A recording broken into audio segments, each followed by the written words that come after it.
Mathayo 22:16 inasemaje?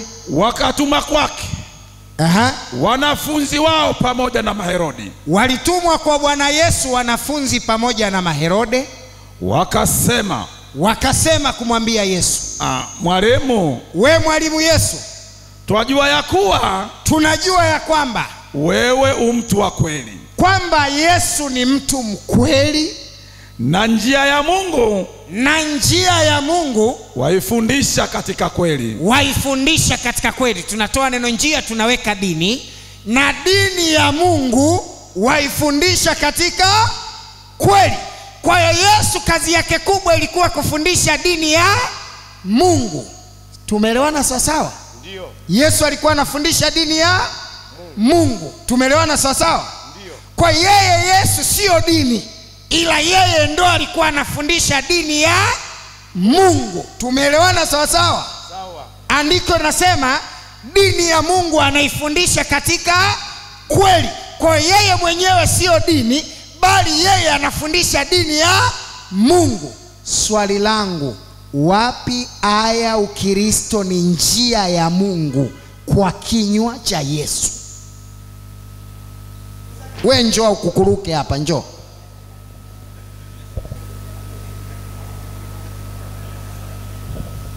Yani unaanza kujikoroga na maneno uliyoyasema. Wewe umeniuliza swali na ukaniambia nijibu kama yatakavyo maandiko. Nikakujibu. Yesu mwenyewe anasema mimi ni njia, kweli na uzima. Sasa wewe umekuja ukageuza tena ukabadilisha andiko. Yesu anasema anaifundisha njia ya Mungu. Wewe ukasema ate Yesu anafundisha dini ya Mungu, yeye sio dini. Hilo andiko halitasema hivyo.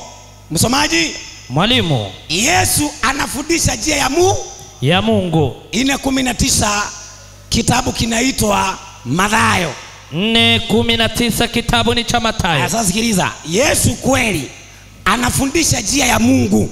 Kwa hivyo Yesu akifundisha watu anawaambia fuateni njia ya Mungu. Soma andiko. Akawaambiaje? Nifuateni. Kwa hivyo Yesu anawaambia watu wamfuate yeye. Kwa hivyo Yesu anafundisha njia ya Mungu ambayo ni yeye. Nifuateni mimi. Umesikia hiyo? Amekuja huyu wa viraka, ameingia tu saa hii mzee. Sasa sikia, Wakorintho wa kwanza 3:23. Nyinyi ni wa Kristo. Sasa sikiliza, sisi ni wa Kristo, na Kristo ni wa Mungu. Unaona? Sisi ni wa Kristo na Kristo ni wa Mungu. Kwa hivyo Yesu anafundisha njia ya Mungu, kumbe ni yeye, maana yeye ni wa Mungu na sisi ni wake. Yaani kama mtabatizwa leo, sijui mtabatizwa tena lini.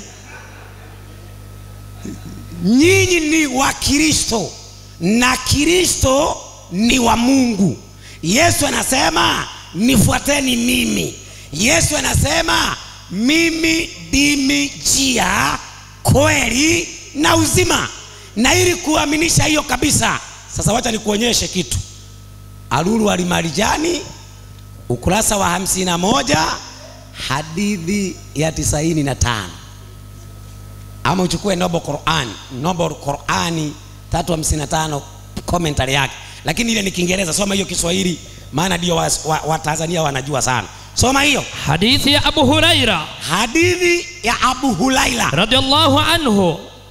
Amesema mtume wa Allah SUW, mtume wa Allah Muhammadi amesemaje? Naapa kwa ambaye nafsi yangu iko mikononi mwake. Anaapa kwa ambaye nafsi yake iko mikononi mwake. Karibu atateremka kati yenu mwana wa Maryam, atahukumu kwa uadilifu. Kumbe yule ambaye Muhammad anaapa kwa nafsi yake, karibu anafanyaje? Atateremka na nafsi yake iko mikononi mwake. Sasa Muhammad yeye mwenyewe akajua Yesu ndiye njia ya kweli na uzima, akaweka nafsi yake mikononi mwa Yesu. Vunja hiyo. kuja vunja hiyo, kuja ugeuze juu chini. Msomaji, mwalimu. Sasa Yesu, hebu nisaidie Waibrania 12:23. Inasema, na niliwakojea leo na hoja ya msikiti, Yesu kaingia msikiti, Yesu kaingia msikiti. Mbona mtu hiyo? 12:23. Lakini mtu wa msikiti amekuja.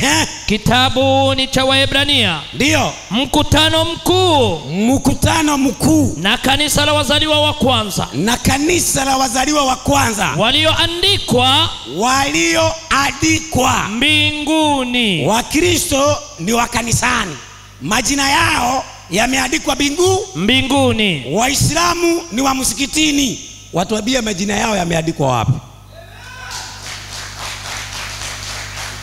Kama unataka jina lako liwe mbinguni, paka uwe Mkristo. Ukiwa tu Muislamu, majina ikisomwa mbinguni, absent, finali jahannam haridi na fiha abadan. Hiyo ndio Biblia, huo ndio ukweli. Msomaji, mwalimu. Sasa naomba nitoe aya ya mwisho nikakae. Nikafanyaje? Nikakae. Maana mada ya leo ni kati ya Wakristo. Kwanza, kitu ya kwanza, huyu anarudia dini yetu sisi. Nimemwambia kama hiyo udaktari wake. Imeisha